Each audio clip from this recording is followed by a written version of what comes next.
بسم اللہ الرحمن الرحیم۔ السلام علیکم ورحمۃ اللہ وبرکاتہ۔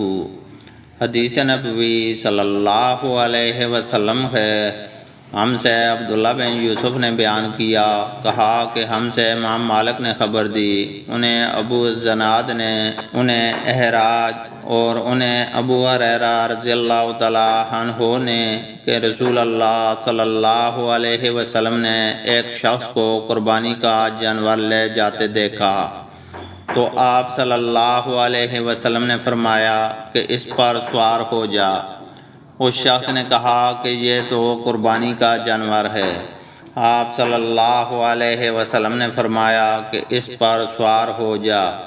اس نے کہا یہ تو قربانی کا جانور ہے، تو آپ صلی اللہ علیہ وسلم نے پھر فرمایا افسوس، سوار بھی ہو جاؤ۔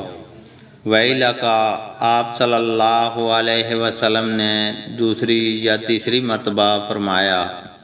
اللہ تعالیٰ سے دعا ہے کہ وہ ہمیں قرآن اور حدیث کو سننے، سمجھنے اور اس پر عمل کرنے کی توفیق عطا فرمائے، آمین۔